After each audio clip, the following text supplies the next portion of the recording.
শাহজালাল রহমতুল্লাহ আলাইহির মাজারের দান বাক্স সিলগালা বসালো প্রশাসন বসলো প্রশাসনের নতুন দান বাক্স। এই উদ্দেশ্যকে আপনি কিভাবে দেখছেন? আমার এক হিন্দু বন্ধু আমাকে বলেছে, তোমরা মুসলিমরা আমাদের মূর্তি পূজা নিয়ে দোষারোপ করো, অথচ তোমরা নিজেরাও তো কাবা নামক একটা মানব নির্মিত ঘরের দিকে সেজদা করো। তাহলে উভয় জাতির মধ্যে পার্থক্য কোথায়? তোমরাও তো ঠিকই একটা ঘরের পূজাই করছো। এই সংশয়ের যৌক্তিক ও সরি জবাব কি? প্রিয় ভাইরা আমার, এটা খুব কমন একটা প্রশ্ন, এর বহু উত্তর ইতিমধ্যে অনেকেই দিয়েছেন মাশাআল্লাহ।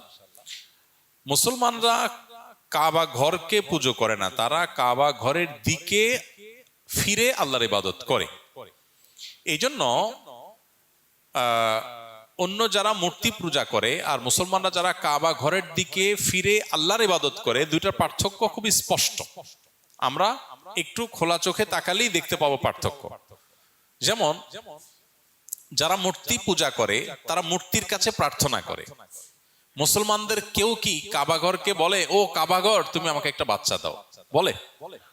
কাবাঘরের কাছে কোনো প্রার্থনা করে? তারা কাবার দিকে ফিরে নামাজটা পড়ে, কারণ নামাজটা যেহেতু গোটা বিশ্বের মানুষ মুসলমান সবাই নামাজ পড়তে হবে, কোন একটা দিকে ঐক্য ধরে রাখার প্রয়োজনে একটা দিক দরকার। সেজন্য আল্লাহ তাআলা কাবাকে ফিক্স করে দিয়েছেন, এই দিকে পড়ো। এই জন্য ওইটা দিক নির্ধারণের জন্য, ঘরকে পুজো না। ঘরকে যদি পুজো হতো তাহলে ঘরের কাছে প্রার্থনা করা হইতো, ঘরের কাছে চাওয়া হতো। আমরা মুসলমানরা কি কাবা ঘরের কাছে চাই?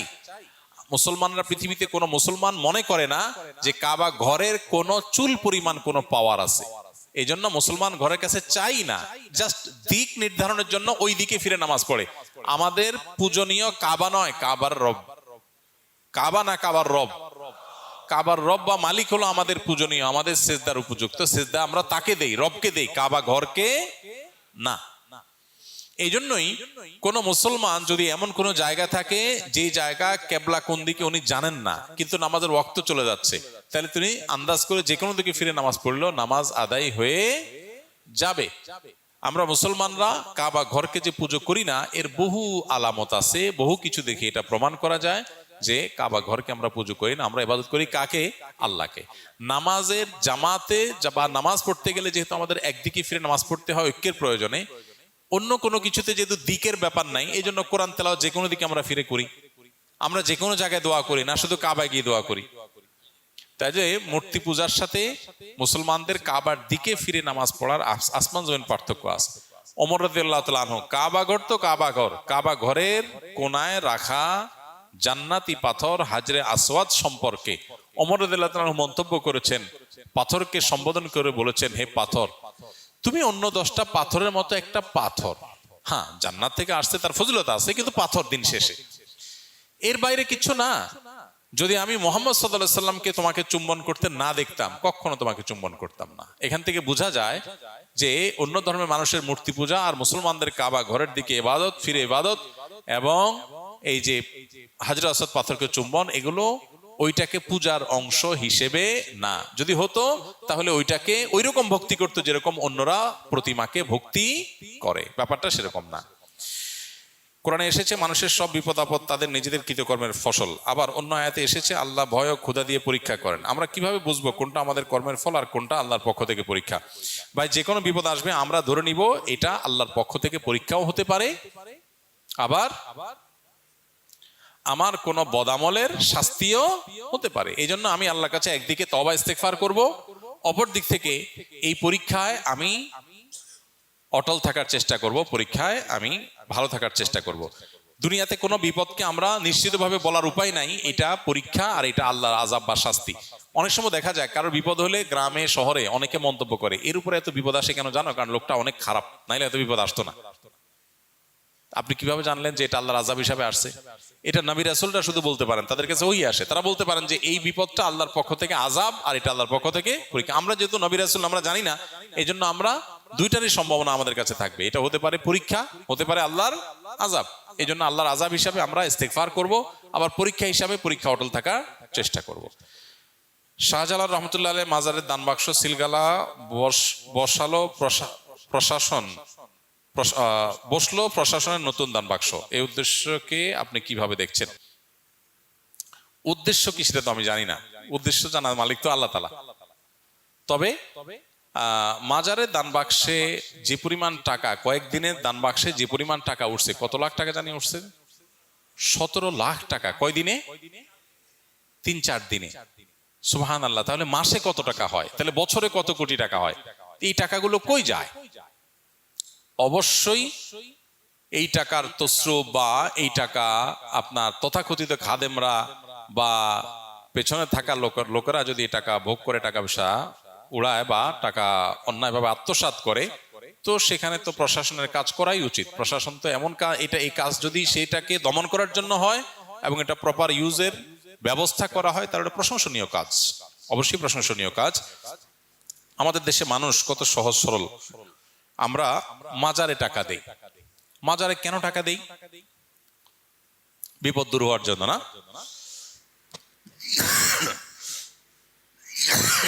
মনের আশা পূরণ হওয়ার জন্য না? মাজারে টাকা দিলে মনের আশা পূরণ হবে, বিপদ দূর হবে, এতে কোরআন বা হাদিসে কোথাও আছে? নাই। কিন্তু আমরা দিচ্ছি। বহু মসজিদ টাকার অভাবে বানানো যাচ্ছে না, বহু মাদ্রাসা টাকার অভাবে ছেলেরা বাচ্চারা খাবার পাচ্ছে না, বহু গরিব মানুষের বাসায় খাবারের ব্যবস্থা নেই, বহু বেকার সামান্য একটু টাকার জন্য বেকারত্ব দূর হচ্ছে না, অথচ মাজারে গিয়া লাখ লাখ কোটি কোটি টাকা মানুষ ঢেলে দিচ্ছে মিথ্যা আশায় যে এখানে দিলে আল্লাহ আমার সমস্যা দূর করে দিবে। আল্লাহ তো বলেন নাই। শাহজালাল শাহপুরান রহমতুল্লাহ আলাইহিমা তারা নিজেরাও জীবদ্দশা বলেন নাই যে আমাদের মারা যাওয়ার পরে আমাদের কবর পাশে টাকা ঢেলে দিলে তোমাদের কাজ হয়ে যাবে। তারা বলছেন কোথাও? কেউ দেখাতে পারবে? তাহলে এটা একটা ব্যবসা। এটা একটা কি ব্যবসা?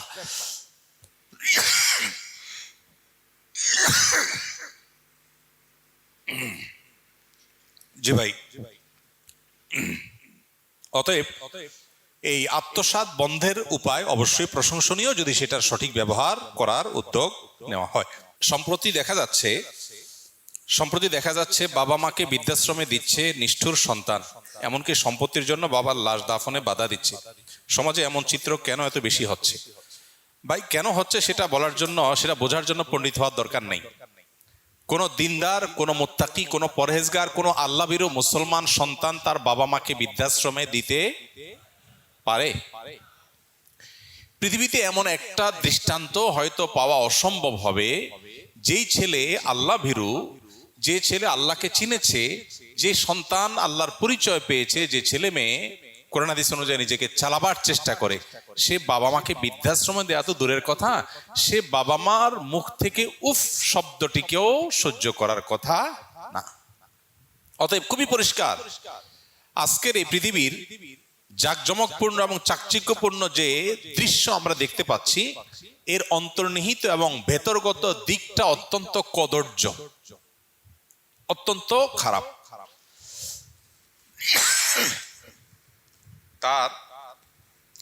তার উজ্জ্বল উদাহরণ হলো এই বৃদ্ধাশ্রমের কালচার। যত উন্নত দেশ, যত তথাকথিত জাগতিক শিক্ষায় শিক্ষিত মানুষ, তত বেশি বৃদ্ধাশ্রমের কালচার সেখানে এস্টাবলিশড।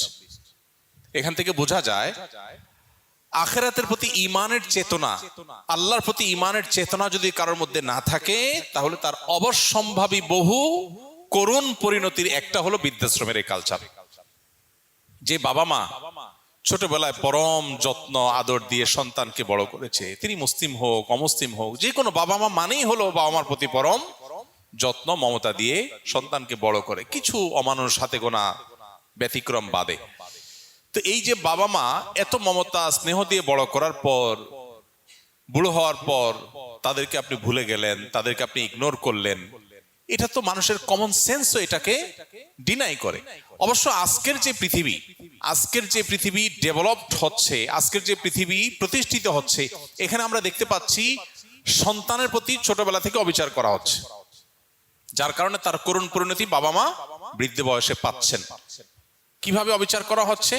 সন্তান জন্মের পর আপনি এমন কালচার ডেভেলপ করেছেন যে পুরুষ লোকটাও কাজ করবে, মহিলা লোকটাও চাকরি করবে, দুইজনই চাকরি করবে। তাহলে বাচ্চার কি হবে?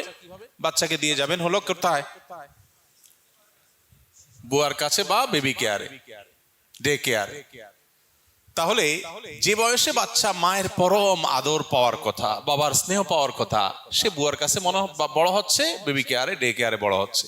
তাহলে বাচ্চার প্রতি অবিচার করা হচ্ছে কি হচ্ছে না? এখন তো বাচ্চার আলাদা খাট বের হয়েছে, দুধের বাচ্চাকেও আলাদা খাটে শোয়ানো হয়, মা বাবার কাছেও শোয়ানো হয়। তো এই বাচ্চা যখন বাবা মার স্নেহ মমতা থেকে বঞ্চিত হচ্ছে, শুধু সেটা না, ওয়েস্টার্ন কালচারে 17-18 বছর বয়স হয়ে গেলে এরপরে বাচ্চাকে বলে কই আলাদা করে দেয় যে যাও তুমি এবার তোমার লাইফ গোছাও, তুমি প্রাপ্তবয়স্ক হয়ে গেছো, আমাদেরকে একটু এনজয় করতে দাও আমাদের মতো করে।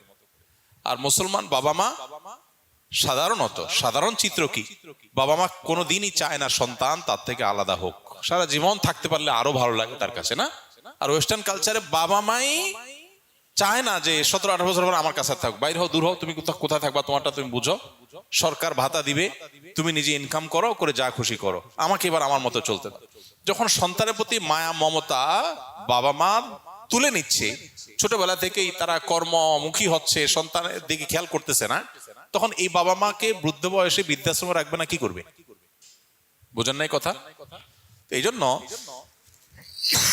আল্লাহর সিস্টেমকে যখন মানুষ ভায়োলেশন করবে তার করুণ পরিণতি এরকম হয়। হ্যাঁ, আমি বলছি না যে বৃদ্ধাশ্রমে থাকা সব বাবা মা তার কৃতকর্মের ফসল পাচ্ছেন, আমি সবাইকে ব্লেম দিচ্ছি তা কিন্তু না। আমি বলছি কালচারাল সমস্যার কথা।